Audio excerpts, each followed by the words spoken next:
lupa klik tombol subscribe. Maka yang buruk kan niatnya, kalau ada niat-niat buruk gitu ya. Ya tapi untuk apa kita insya Allah tidak ada niat-niat semacam itu. Tapi ini kepada mukmin. Orang disayang bagaimana orang mukmin oleh Allah Subhanahu wa taala. Fa in hamma biha, sekarang ada orang berniat melakukan keburukan itu, fa amilah, dia lakukan benar. Dibuktikan benar. Keburukan yang salahnya dia lakukan benar. Katabahallahu sayyi'atan wahidatan. Allah Subhanahu wa taala mencatat satu sayyi'atnya, satu keburukan, satu saja. Kalau tadi sampai 10 kali lipat kalau melakukan kebaikan. Satu kebaikan dilakukan 10 kali lipat, bisa 700 kali lipat. Satu keburukan dilakukan, satu itu dicatatnya oleh coba kurang biasanya bagaimana ya, kurang bersyukur seperti apa kita kepada Allah Taala. Ya, ini berkenaan dengan keinginan azab atau niat ya. Kata Allah sayyi'atan wahidatan.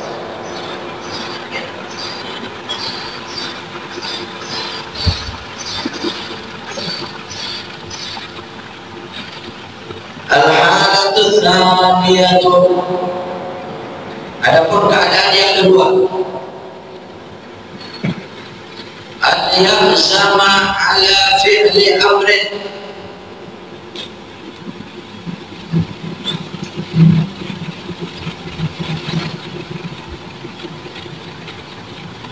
Oh, bukan kedua, ketiga ya. Al-halatu tsaniyatu, yang ketiga. An yahzama ala fi'li amrin la yastati'u fi'lahu. Ada orang ingin melakukan sesuatu, dia berniat, dia ingin melakukan sesuatu itu, tapi dia tidak akan mampu melakukannya, dia tidak mampu. Ini barangkali termasuk iri yang baik ya. Iri itu ada yang buruk, ada yang baik ya. La hasada illa fitnain. Tidak ada yang boleh hasud. Hasud yang dengan hasad dan sini iri. Kalau diartikan dengki itu biasanya keburukan. Padahal dengki itu berasal dari hasud juga. Hasud itu dengki gitu ya. Wa min syarri hasidin idza hasad. Ya, dari keburukan orang dengki apabila mereka telah dengki. Tapi dalam hadis la hasada illa fitnain, tidak boleh kita iri kecuali dengan dua hal. Itu kata Nabi SAW dalam hadis ini. Kita melihat orang yang banyak sedekahnya, kita mesti iri. Orang itu ya Allah, pokoknya orang berbuat baik dengan hartanya, kita iri. Bagus. Ya, kemudian melihat orang banyak atau sering menghatamkan Al-Quran, kita iri. Setiap hari mereka itu satu juz setiap 1 bulan khatam.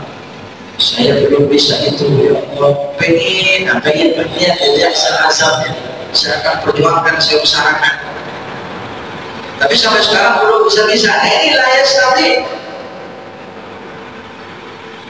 Bolak-balik berangkat haji, berangkat umroh.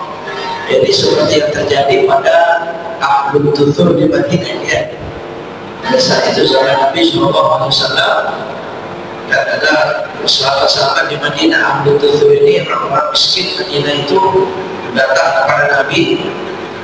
Ya, mereka itu iri dengan orang-orang kaya yang mereka banyak ibadah dengan hartanya. Ya Rasulullah, enak-enak itu orang kaya itu ya Rasulullah.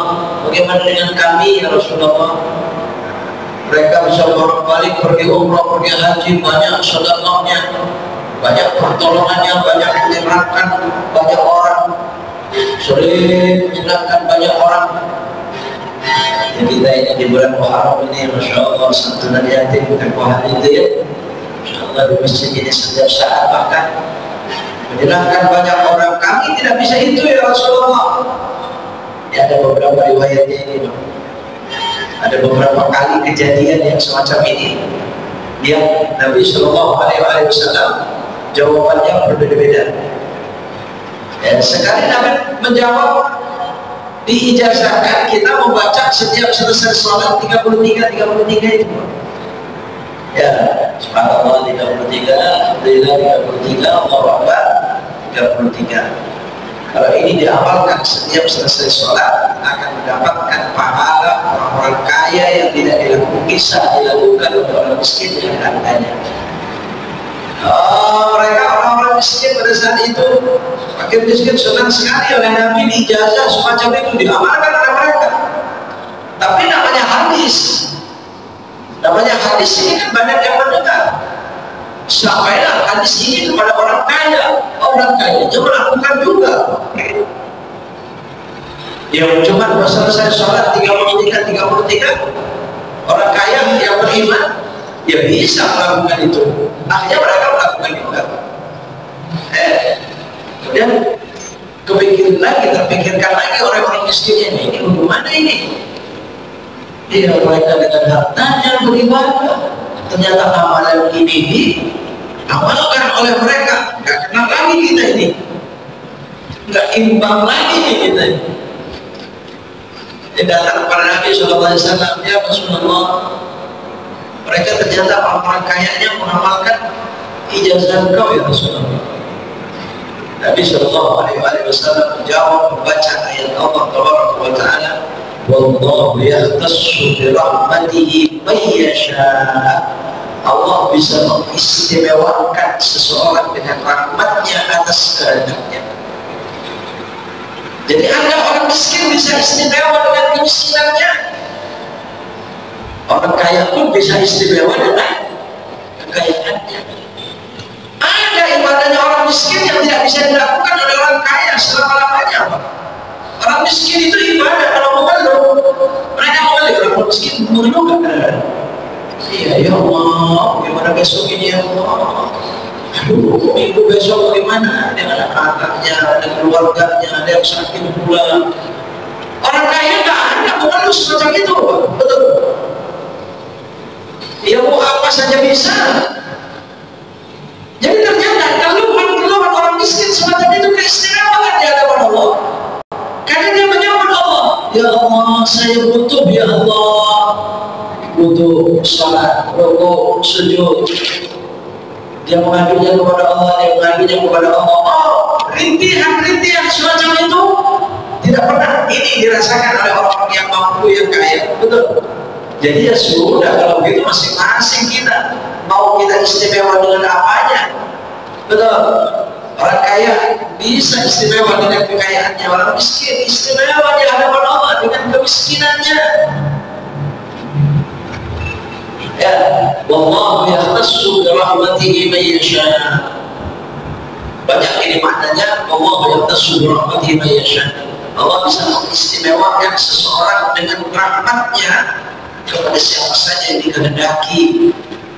Jadi kalau ada orang kadang-kadang terlihat ada karomah, betul kan? Ada keistimewaan, ada karomah, ada kedikjayaan dia. Ya itu Pak, itu keistimewaan kepada dia dari Allah dengan rahmatnya, karena memang itu kehendaknya, kehendak Allah. Cuma yang perlu kita tanya, kalau Allah mengistimewakan kepada seorang dengan rahmatnya, berarti tanpa rahmatnya tidak ada istimewa ini, betul? Ya tanpa rahmat Allah, betul memang kehendaknya, tapi Allah masih mengatakan dengan rahmatnya. Makanya kalau kita mau istimewa, jemput rahmat Allah sebanyak-banyaknya, itu tugas kita. Jadi artinya mukhalafah daripada ayat ini, kalau ada orang mempunyai keistimewaan, kedikjayaan, tapi dia tidak pernah menjemput rahmat Allah, yakni tidak beriman, dia menjadi saudara-saudaranya syaittan dan sebagainya, oh bukan, itu bukan istimewa itu. Lalu kedikjayaan yang dipunya di hadapan yang memiliki apa itu? Istilah itu bukan keistimewaan. Iya, karena iya biasanya digunakan pada sombongan kan itu, kecelakaan, hal-hal yang membahayakan. Ini wallahu yahtassu bi rahmatihi may yasha. Banyak yang kita lihat kadang-kadang dalam kehidupan itu. Jadi sekarang ada orang, tingkatan yang ketiga ada orang ingin melakukan sesuatu tapi dia tidak mampu. Fayasiru yaqul, maka dia mengatakan, lau istata'tu amiltu.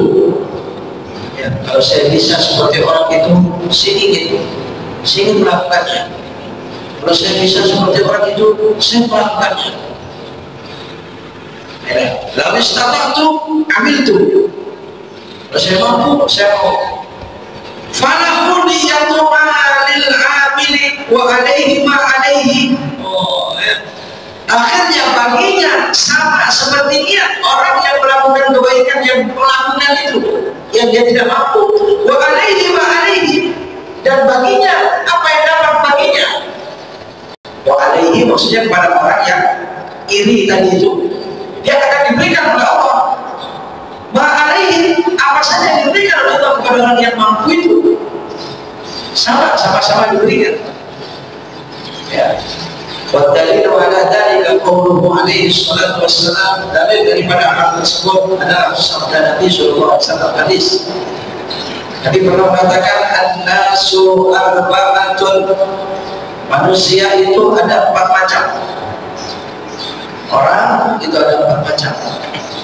Rajulun, ada orang atahullahu ilman wa malan, ada orang diberikan oleh Allah ilmu dan harta. Dia berilmu juga, dia berharta juga. Ada juga orang berilmu tidak berharta, betul. Ada juga berharta tidak berilmu. Iya, saya pernah ketemu dengan orang milioner itu pendidikannya cuma SD saja, dia bisa baca saja, dia soal pendidikan, ya ilmu sih punya, ya ilmu bisnis ya. Jadi bukan berarti orang kaya itu harus sekolahnya tinggi, sekalipun sekolah tinggi bisa menjadi perantaranya, ya. Ya, jadi ada orang yang diberikan harta, diberikan ilmu, diberikan harta dan ilmu diberikan oleh Allah. Ya, kalau nanti misalnya Nabi Sulaiman, ya, ilmunya juga, hartanya juga. Sekalipun pada saat ditawarkan kepada Nabi Sulaiman ilmu atau harta, yang dipilih apa? Ilmu. Maka harta itu. Nah, fahuwa ya'malu fi malihi bi'ilmihi, karena dianugerahkan ilmu dan harta, orang tersebut mengamalkan hartanya, mempergunakan hartanya dengan ilmunya. Karena ada orang berharta tidak berilmu, akhirnya menggunakan hartanya tanpa ilmu, dia bisa habis begitu aja, Pak. Ya kalau orang hanya berilmu tidak berharta, ya tentu juga sama. Dia tahu ilmunya zakat, ya sekarang kapan zakatnya, orang nggak ada yang disakatin. Bisa terjadi macam ini. Nabi SAW menjelaskan ini. Fayaqulu akhar, maka ada kelompok yang lain yang kedua dari 4 tadi itu. Ada orang lain mengatakan, lau atani Allahu mithla ma atahu amiltu mithla amalihi. Orang kedua ini mengatakan, andai kata Allah berikan kepadaku seperti yang diberikan kepada orang itu, ambil tu mithla amali, aku akan melakukan seperti apa yang dia lakukan. Kan keinginan namanya apa? Azam, niat, kemauan. Banyak orang semacam itu kita iri, ya. Orang-orang yang banyak amal solehnya. Tapi ini masalah harta dan ilmu di sini yang Nabi bahas. Kalau ada orang semacam itu, orang kedua ini yang iri ini, yang dia ingin seperti orang pertama tadi, fahuwa fil ajri sawa'un, maka kedua-duanya dalam pahala sama-sama diberikan oleh Allah. Wah, ya. Di kelompok kedua ini nak berbuat sebenarnya cuma karena keinginannya tinggi, diberikan pahalanya oleh Allah. Orang itu yang berubah deh, berangkat umroh itu enak, saya kalau bisa seperti orang itu saya akan melakukan, saya berangkat umroh, betul. diberikan pahala umrohnya. Ya, makanya jangan menyepelekan keinginan baik. Pokoknya kalau melihat kelebihan pada orang lain dengan kebaikan, kita harus iri. Ya, kita harus ingin sama seperti itu. Walaupun tidak sempat melakukan, ya itulah harapan kita, janji Allah. Pahalanya diberikan sempurna oleh Allah. Ya. Ini pokok kedua. Yang ketiga, warajulun atahu Allahu malan. Ada seorang dikasih harta, walam yu'tihi ilman, tapi dia tidak dikasih ilmu. Ada berilmu berharta, ada berilmu tidak berharta, ada berharta tidak berilmu. Nah ini yang bahasa Nabi. Yang ketiga adalah orang yang direzekikan harta, yang menggunakan harta dia, walau diuti ilmu, tapi dia tidak dikasih ilmu, cuma kaya aja. Fahuwa yukhbitu fi malihi bijahlihi, akhirnya dia terkhabat itu artinya berboya-boya dengan hartanya, bijahlihi dengan kebodohannya. Oh ya, saya bisa melakukan apa saja, ayo. Ditambah lagi sudah berharta, bertahta, tapi tidak berilmu alias bodoh. Lihat itu apa yang dilakukan. Ya Allah suruh bunuh. Betul. Terjadi ini. Terjadi. Iya, akhirnya orang semacam ini otaknya otak membunuh. Betul. Jadi manapun di dunia. Ya kenapa? Karena dia berharta, bisa melakukan apa saja.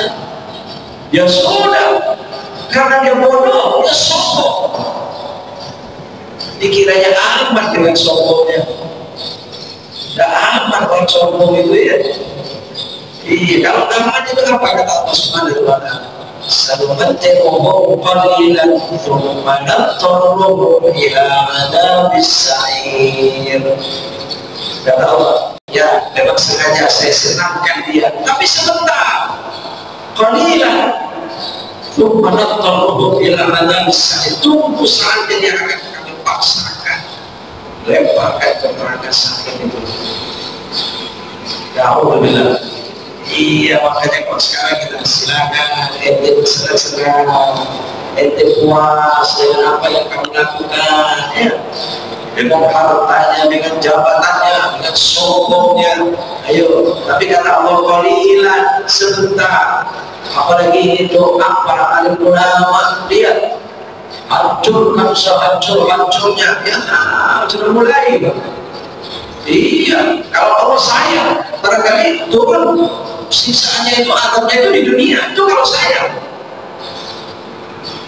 Idza arada Allahu bi 'abdihi khairan ajjala lahu al-uqubata fid dunya. Ya. Kalau Allah sayang, Allah ingin menjadikan hambanya itu baik, selamat, maka dihukum segera di dunianya oleh Allah dari salah dan dosanya. Dunianya disegerakan oleh Allah. Ya, tapi idza arada Allahu bi 'abdihi syarran amsaka anhu bi dhunubi atau bi dhanbi hatta yuwafa bihi yaumil qiyamah. Tapi kalau orang itu menghendaki buruk pada Allah, maka ditahan, ya, hukuman daripada dosa itu ditahan, nanti diberikannya di hari kiamat. Jadi kalau ada orang hidup semasa hidupnya senang, ya, sementara dia orang sombong, tapi senang terus sampai mati kelihatan senang. Oh, masih lihat itu. Hatta yuwafa bihi yaumil qiyamah. Justru kalau ada orang semacam itu yang dikatakan yang paling buruk. Tapi kalau masih dihukum di dunianya, ketahuan perbuatan buruknya, kemudian dia siksa, jadi hukum, dia ada, itu masih disaja, masih dikatakan baik oleh Allah. Ya, sebagian hukumannya sudah dijalani di dunia, paling tidak mengingatkan di sana. kan dipotong masa ini ada potong. Ya Allah, alhamdulillah. Makanya disinilah pentingnya kita mukmin Allah, beriman kepada Allah, tapi kita mungkin ada keterpinciran salah dosanya istighfar. Ya istighfar. Ya kalau diampuni oleh Allah, ya tidak pernah dipotong di dunia dengan adab, tidak. Tapi itu menjadi betul-betul ampunan dosa sebelumnya. Nah ini pertama, yang bagian ketiga, jadi orang ketiga. Ada orang diberikan harta tapi tidak diberikan ilmu, dia tidak mengerti hartanya harus diapakan yang sebenarnya. Akhirnya dia berfoya-foya dengan hartanya itu, dengan bodohnya, dengan sombongnya, kayak bodoh apa. Ada orang lain iri juga, mungkin juga ada orang iri semacam itu ya. Jadi orang ini mengatakan, "Lau atani Allahu mithla ma atau amil tu mithla amalihi." Seandainya saya diberikan seperti orang itu, saya akan melakukan sama seperti orang itu. Ya, barangkali kalau seperti terjadi pembunuhan dan sebagainya mungkin tidak. Tapi kalau sudah berfoya-foya, kemudian bersenang-senangnya tapi dalam dosa, hampir setiap malam hotel ini, malamnya hotel ini, menginap di sana, dosa terus. Kemudian ada orang lihat, enak banget itu orang itu. Ada nggak kira-kira orang itu? Iya, dia merasa dia orang itu enak banget, dia bisa setiap malam itu bisa semacam itu dia. Banyak duit. Dia ini seandainya saya diberikan seperti orang itu, saya melakukan begitu. Bagaimana kalau begitu? Fahuma fil wisri sawa'un, maka di dalam dosa sama. Padahal dia ingin melakukan sesuatu dan dia tidak melakukannya, katanya malah dikasih pahala tadi ya. Kan ada hadis tadi begitu kan? Tadi gimana pertama tadi? Wa in hamma bi sayyi'atin falam yaqbalha katabahu Allahu indahu hasanatan kamilah. Ya, orang yang ingin melakukan suatu keburukan tapi dia tidak melakukannya, maka dicatat baginya satu kebaikan yang sempurna. Itu hadis pertama. Tapi di hadis berikutnya, kalau dia iri kepada orang lain dan dia ingin melakukan sama seperti orang itu dalam dosa, maka dosanya sama. Berarti kayaknya bertentangan di dua hadis. Yang satu dikasih pahala, yang satu dikasih dosa. Tidak. Kalau tadi yang pertama itu orang hanya berniat melakukan keburukan. Saya kesal lagi besok pokoknya saya. Nah ini kan niat tidak ada kaitannya Pak. Kalau dia yang kedua tadi, seandainya aku sama dengan saya, orang itu sudah melakukan keburukan. Ya sudah, makanya jangan sekali-kali ingin melakukan semacam itu. Ya, karena ada kaitannya dengan orang lain itu Pak, yang sudah melakukan semacam itu. Ya, keburukannya. Fahuma fil wisri sawa'un, dalam dosa mereka sama. Dosa itu adalah dosa. Ya, kalau kita tidak, ya orang kita iman, kita membawa suara yang semacam itu, ada ta'awud kita. Alhamdulillahi min dzalik, begitu kan kita. Mohon perlindungan kepada Allah. Jadi kalau ada orang semacam ini, jelas orang ini berjahat, kasih dosa. Makanya kalau dikatakan dosa apa yang belum melakukan saja sudah dicatat oleh Allah. Dia tidak melakukan sudah dicatat. Ya dosa ini. Dan dosa apa kalau tidak dilakukan dikasih pahala oleh Allah. Ya ini ya. Jadi itu yang pertama.